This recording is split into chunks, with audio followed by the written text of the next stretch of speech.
বিদ্যমান ব্যবস্থা, বিদ্যমান কাঠামো, মানুষের তৈরি এই ব্যবস্থা কায়েম রেখে যতই আপনি নির্বাচন করেন, যত নির্বাচিত প্রতিনিধি পার্লামেন্টে যাক, ওরা শান্তি প্রতিষ্ঠা করতে পারবে না।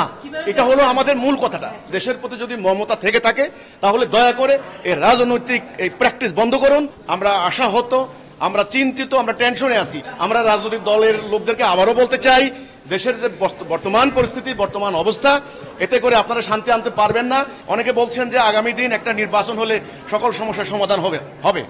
আমরা সেটা মনে করতে পারছি না, কারণ ইতোমধ্যেই রাজনৈতিক দলগুলির যে আচরণ, যে বিহেভিয়ার, তাদের যে সমস্ত লক্ষ্য আমরা দেখতে পাচ্ছি, এতে করে আমরা অত্যন্ত উদ্বিগ্ন। আমরা রাজনৈতিক দলের লোকদেরকে আবারও বলতে চাই, দেশের যে বর্তমান পরিস্থিতি, বর্তমান অবস্থা, এতে করে আপনারা শান্তি আনতে পারবেন না।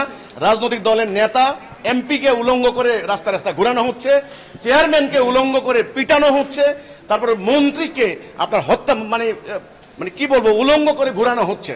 ভয় আতঙ্কে দেশ ছেড়ে পালাচ্ছেন। তো এই রাজনৈতিক প্র্যাকটিস আপনাদেরকে মুক্তি দিবে না, পরকালেও জান্নাত দিবে না। আমরা বলছি, আপনারা দয়া করে আমাদের সুনির্বন্ধ অনুরোধ, আবেদন, আপনাদের জ্ঞান আছে, বুদ্ধি আছে, শিক্ষা আছে, যোগ্যতা আছে, দেশের প্রতি যদি মমতা থেকে থাকে তাহলে দয়া করে এই রাজনৈতিক এই প্র্যাকটিস বন্ধ করুন। আসুন আল্লাহর দিকে প্রত্যাবর্তন করুন। আল্লাহর দিন, তাওহীদ ভিত্তিক একটা রাষ্ট্র ব্যবস্থার কথা আমরা চিন্তা করি। আপনি যে বললেন যে রাজনৈতিক দলগুলি আসতে পারে কিনা, আমি মনে করি রাজনীতি করলেও যারা স্বার্থহীন, মানবতার কল্যাণকামী, দেশকে ভালোবাসে, দিনকে ভালোবাসে, আল্লাহকে ভালোবাসে, তারা অবিসম্ভাবী রূপে আসবে, আমাদের ডাকে সাড়া দেবে ইনশাআল্লাহ। যে আপনাদেরকে অসংখ্য ধন্যবাদ। এই যে আপনি বললেন যে এটা আদৌ সম্ভব কিনা, সম্ভাবনার কথা থেকে বরং এখন বর্তমানে যেটা দরকার সেটা হচ্ছে প্রয়োজন কিনা। আমরা বলেছি বর্তমান যে বিদ্যমান যে ব্যবস্থা, সিস্টেম অফ লাইফ, এটাকে ইসলামের পরিভাষায় বলা যায় দিন। এই সিস্টেমটা ঔপনিবেশিক যুগ থেকে, মানে ব্রিটিশ আমল থেকে চলছে। আমরা বলছি বর্তমান রাজনৈতিক ব্যবস্থা, বর্তমান শিক্ষা ব্যবস্থা, বর্তমান যে আমাদের সামাজিক সিস্টেম এবং মিলিটারি সিস্টেম, মানে সামরিক ব্যবস্থা, আপনার বলতে পারেন বিচারিক ব্যবস্থা, অর্থ ব্যবস্থা, এক কথায় রাষ্ট্র ব্যবস্থা, শাসন ব্যবস্থা, রাজনৈতিক ব্যবস্থা, বিচারিক ব্যবস্থা, শিক্ষা ব্যবস্থা, এক কথায় সিস্টেম অফ লাইফ, বিদ্যমান ব্যবস্থা, এই সিস্টেম, এটা মানুষের তৈরি করা। এটাতে শান্তি পাওয়া যাবে না, শান্তি আসে নাই। আমাদের সংবিধান 17 বার সংশোধন হয়েছে। এই যে জুলাই বিপ্লবের পর এখন 1 বছর চললো, একটা সংস্কারের কার্যক্রম চলছে, কিন্তু কোনো দৃশ্যমান কোনো ফলাফল, কোনো রেজাল্ট আমরা পাচ্ছি না। অনেকে বলছেন যে আগামী দিন একটা নির্বাচন হলে সকল সমস্যার সমাধান হবে। আমরা সেটা মনে করতে পারছি না, কারণ ইতোমধ্যেই রাজনৈতিক দলগুলির যে আচরণ, যে বিহেভিয়ার, তাদের যে সমস্ত লক্ষ্য আমরা দেখতে পাচ্ছি, এতে করে আমরা অত্যন্ত উদ্বিগ্ন, আমরা আশাহত, আমরা চিন্তিত, আমরা টেনশনে আছি। এজন্য আমরা প্রস্তাব দিয়েছি, না আর প্রচলিত মানুষের তৈরি এই সিস্টেম চলবে না। এটা ব্যর্থতায় পর্যবসিত হয়েছে। এটার আর পরীক্ষা নিরীক্ষা করার আর কিছু নাই, এটা এক্সপেরিমেন্ট করার কিছু নাই, যা হওয়ার হয়ে গেছে। এখানে দুর্নীতিবাদ সৃষ্টি হচ্ছে, এখানে অর্থ পাচার হবে, এখানে মব কিলিং হচ্ছে, মবক্রেসি হচ্ছে। কাজেই এই ব্যবস্থাকে পরিবর্তন করে আমরা মুসলমান, আমরা আল্লাহকে বিশ্বাস করি, কোরআনকে বিশ্বাস করি, আমরা মনে করি আল্লাহর দ্বীনের উপরে, আল্লাহর তাওহীদের উপরে ভিত্তি করা একটা সিস্টেম, যেটা আমরা প্রস্তাব দিয়েছি, তাওহীদ ভিত্তিক আধুনিক রাষ্ট্র ব্যবস্থা। আজকে প্রেস ক্লাবে মানে এখানে আলোচনা হলো, অনেক শিক্ষাবিদ, সাহিত্যিক, সাংবাদিক তারা অংশগ্রহণ করেছেন, তারা মতামত দিয়েছেন। আপনি যে বললেন সেটা সম্ভব কিনা, তার থেকে বরং প্রশ্ন হচ্ছে সেটা দরকারি কিনা। আমরা মনে করি সেটা দরকার হলে পরে মনে করলে সম্ভাবনার দুয়ার খুলবে।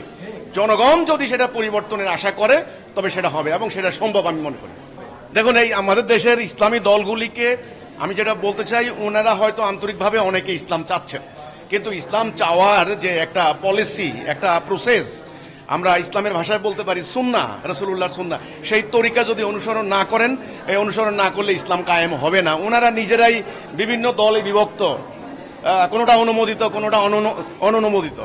এখন ওনারা ইলেকশন করবেন পিআর পদ্ধতি, আর যে পদ্ধতি হোক না কেন, হয়তো ওনারা কিছু আসন পাবেন। ওনারা আশা করছেন যদি পিআর পদ্ধতিতে ইলেকশন হয়, মানে সংখ্যানুপাতিক হারের প্রতিনিধিত্ব যেটা, তাহলে তারা একটা পার্সেন্টেজ পাবেন, সেটার মাধ্যমে হয়তো কিছু মানে সংসদ সদস্য তারা পেতে পারেন। কিন্তু আমরা মনে করি যে এই ধরনের প্রচেষ্টা দিয়ে, এই ধরনের ইলেকশনের মাধ্যমে আল্লাহর দ্বীন প্রতিষ্ঠা হবে না। সেজন্য আমরা বলেছি জনগণের ভেতরে একটা বৈপ্লবিক পরিবর্তন আনতে হবে, জনগণকে প্রস্তাব দিতে হবে যে তোমরা আল্লাহর হুকুম বিধান চাও কিনা। যদি তারা আল্লাহর জীবন বিধান চায়, দেন তাদের সমন্বয়ে একটা বৈপ্লবিক পরিবর্তনের মাধ্যমেই এটা পরিবর্তন সম্ভব। এই পিয়ার পদ্ধতিতে নির্বাচন ইত্যাদি ইত্যাদি এগুলোর মাধ্যমে হবে না। একদম পরিষ্কার। না না, আমরা রাজনৈতিক দল করছি না। এই জন্য মানে বর্তমান যে রাজনৈতিক প্রক্রিয়া প্রসেস, এই প্রক্রিয়াটা ভুল। এটার মাধ্যমে কোনো সঠিক নেতৃত্ব উঠে আসবে না। আমি যখন এই প্রক্রিয়ার ভেতরে ঢুকবো, তখন যে ইলেকশন ইঞ্জিনিয়ারিং বা যে ব্যাপক অর্থ মাসেল ইত্যাদি যে প্রয়োগ, এগুলো আমাদের দ্বারা সম্ভব নয়। এবং ইসলামের রাস্তা কিন্তু এটা নয়, ইসলামের পথ কিন্তু এটা নয়। আল্লাহ রাসূল কিন্তু এইভাবে ইসলাম প্রতিষ্ঠা করেননি। তিনি সিম্পলি খুব সরলভাবে জনগণের সামনে একটা প্রস্তাব দিয়েছেন, তোমরা বলো লা ইলাহা ইল্লাল্লাহ, অর্থাৎ তোমরা আল্লাহর বিধান মানো কিনা। বাস, যারা মানার অঙ্গীকার করেছেন তাদেরকে নিয়ে রাসূলুল্লাহ একটা জাতি তৈরি করেছেন, এরপরে তাদেরকে নিয়ে একটা বিপ্লব সৃষ্টি করেছেন। এই তো প্রচলিত নির্বাচন প্রক্রিয়ার মধ্য দিয়ে, রাজনৈতিক প্রক্রিয়ার মধ্য দিয়ে ইসলাম প্রতিষ্ঠার আশা দুরাশা এবং সম্ভব নয়। এটা ইমপ্র্যাকটিক্যাল। এটা আল্লাহ রাসূলের ইসলামের মূল যে কনসেপ্ট আকীদা, এর পরিপন্থী। যারা ইসলামের স্কলার আছেন, আলেম আছেন, তারা সেটা বিশ্বাস করবেন ইনশাআল্লাহ। পোষণ করেছেন, অনেকে আমাদেরকে পরামর্শ দিয়েছেন, অনেকের আমাদের বিভিন্ন উপস্থাপনার মধ্যে ত্রুটি বিচ্যুতি নিয়ে কথা বলেছেন, অনেকে আমাদেরকে অ্যাডভাইস করেছেন, অনেকে আশীর্বাদ করেছেন, অনেকে বলেছেন চরিত্রের মানে আমাদের চরিত্রের কথা বলেছেন, তারপরে আমাদের কথায় কাজ যেন মিল থাকে, এই ধরনের তারা নসিহত করেছেন। তারা অনেকেই বিজ্ঞজন, শিক্ষাবিদ, আমাদের থেকে অনেক বয়সের সিনিয়র। কাজে ওনারা উপদেশ দিয়েছেন, ওনারা আমাদের ত্রুটি বিচ্যুতি নিয়েও কথা বলেছেন। কাজে তবে মুদ্রা কথা, তারা কিন্তু এই কথাটা একমত হয়েছেন যে আপনারা তাওহীদ ভিত্তিক রাষ্ট্র ব্যবস্থা বইয়ের মাধ্যমে যে পরিবর্তনের অঙ্গীকার করছেন, যে আশা জাগানিয়া কথা আমাদেরকে বলছেন, এটা যদি এই মুহূর্তে করতে পারেন, তাহলে আমরা অ্যাপ্রিসিয়েট করছি, আমরা সমর্থন করছি, আমরা সাধুবাদ জানাচ্ছি। এই কথাটা ওনারা বলেছেন। কিন্তু যদি যদি যদি এই বারবার ওনারা যদি শব্দটা ব্যবহার করেছেন, তো কাজে আজকের এই অনুষ্ঠানটা সফল হয়েছে এবং অনেক বিজ্ঞজন তারা ওনাদের সুচিন্তিত মানে মতামত দিয়েছেন আমাদেরকে। না না না, আপনি দেখেন আমাদের প্রস্তাবিত রাষ্ট্র ব্যবস্থা এতটাই প্র্যাকটিক্যাল, এতটাই যৌক্তিক, এতটাই লজিক্যাল যে মানে বিজ্ঞান ভিত্তিক, বিজ্ঞানসম্মত। আলেমরা কিভাবে চলবে, আপনার ব্যাংকে যারা চাকরি করে যদি সুদভিত্তিক অর্থনীতি উঠে যায়, তাহলে ব্যাংকিং সেক্টরে লক্ষ লক্ষ লোক তারা কি করে করবে। গতকালকে একজনের প্রশ্ন করেছেন, যদি আল্লাহ দেওয়া আইন বিধান প্রবর্তন হয়, তাহলে হাইকোর্ট, জাজ কোর্ট, মানে ম্যাজিস্ট্রেট কোর্টে যে সমস্ত উকিলরা কাজ করছেন, আইনজীবীরা, তাদের জীবন জীবিকা কিভাবে চলবে, এই ধরনের প্রশ্ন অনেকে করছেন। আমি আপনাদেরকে বলতে চাই, আমাদের প্রস্তাবিত রাষ্ট্র ব্যবস্থাকে মনে রাখতে হবে আল্লাহ তাওহীদ ভিত্তিক। এখানে কোনো মানুষের মর্যাদাহানি হবে না, কোনো মানুষ না খেয়ে মারা যাবে না, কোনো মানুষ বিনা চিকিৎসা মারা যাবে না। তাহলে আপনারা এখন মানে আপনারা আশঙ্কা করছেন যে ইসলাম যদি প্রতিষ্ঠা হয়, তাহলে অনেক লক্ষ লক্ষ উকিল বেকার হয়ে যাবে, লক্ষ লক্ষ আলেম ওলামা না খেয়ে মারা যাবে, ব্যাংকিং সেক্টরে যারা সুদভিত্তিক অর্থনীতির সঙ্গে জড়িত ওদের অনেকে বেকার হয়ে যাবে, ওদের ফ্যামিলি কিভাবে চলবে, এই ধরনের আশঙ্কা একেবারেই অমূলক। আমি আপনাদেরকে বলতে চাই, এই ধরনের আশঙ্কা একেবারেই অমূলক। আপনারা দেখবেন ইনশাআল্লাহ, যদি আল্লাহ দেওয়া ব্যবস্থা কায়েম হয়, সবাই নিরাপত্তা লাভ করবেন, অর্থনৈতিক নিরাপত্তা, সামাজিক নিরাপত্তা, সমস্ত সিকিউরিটি তারা পাবেন। কাজে এতে কোনো আশঙ্কার কিছু নেই। এই ব্যাপারে বিস্তারিত তথ্য উপাত্ত এবং যুক্তি আমরা সেটা আমাদের বইয়ে তুলে ধরেছি, এখানে বলা সম্ভব নয়। না না, আমরা বলছি না, আমরা বলছি অতীতে কিন্তু নির্বাচন হয়েছে। 53 বছর এই দেশে ইলেকশন হয়েছে, কিন্তু ইলেকশন দুই প্রকার। একটা হচ্ছে fair and free participatory election, এটাও হয়েছে। আবার দুর্নীতিগ্রস্ত নির্বাচন হয়েছে, কারচুপি হয়েছে, ভোটের মানে আগের দিন ভোট হয়ে গেছে, রাতের ভোট হয়েছে, এই ধরনের হয়েছে। কাজেই নির্বাচন যে এদেশে হয় নাই তা নয়, কিন্তু বিদ্যমান ব্যবস্থা, বিদ্যমান কাঠামো, মানুষের তৈরি এই ব্যবস্থা কায়েম রেখে যতই আপনি নির্বাচন করেন, যত নির্বাচিত প্রতিনিধি পার্লামেন্টে যাক, ওরা শান্তি প্রতিষ্ঠা করতে পারবে না। এটা হলো আমাদের মূল কথাটা।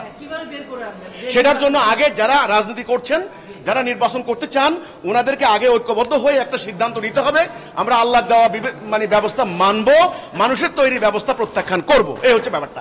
এই প্রশ্নে যদি নির্বাচন হয়, তাহলে সেই নির্বাচনকে আমি সাধুবাদ জানাবো, সমর্থন জানাবো। কিন্তু আপনি যদি আমাকে প্রস্তাব দেন যে আপনি মাথায় কি গুলি খেয়ে মারা যাবেন নাকি বিষ খেয়ে মারা যাবেন, আমি কোনোভাবে মরতে চাই না, আমি বাঁচতে চাই। আমার সামনে মানে এই অপশন দেওয়া হোক যে আপনি বাঁচতে চান না মরতে চান। এখন আগামী যে নির্বাচনে যদি এই অপশনটা আসে যে আপনারা আল্লাহর বিধান চান না মানুষের তৈরি বিদ্যমানের বিধান চান, আগে নির্বাচনটা সেটা হোক। আমাদের দাবি হচ্ছে এই নির্বাচন যতই হবে, এই ব্যবস্থা পরিবর্তন না করলে কোনো শান্তি আসবে না। এই হচ্ছে আমাদের ব্যবস্থা। ধন্যবাদ। আমরা সাধারণ মানুষের কাছে পৌঁছানোর চেষ্টা করছি। ধর্ম ব্যবসায়ী উগ্রবাদী গোষ্ঠী তারা প্রতিবন্ধকতা সৃষ্টি করছে, তারা নিজেদের স্বার্থের ভয়ে তারা এগুলি করছে।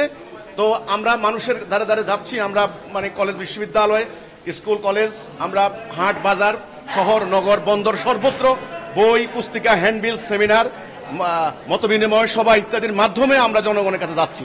কাজেই তারা যদি অপপ্রচার না করে, আমরা যদি আমাদের মানবাধিকার প্র্যাকটিস করার সুযোগ পাই, আমরা আমাদের কথা বলার সুযোগ পাই, তাহলে ইনশাল্লাহ আমি আশা করি অতি অল্প দিনের ভিতরে এই বাংলাদেশের মুক্তিগামী জনতা আল্লাহর তাওহীদের উপর ঐক্যবদ্ধ হবে।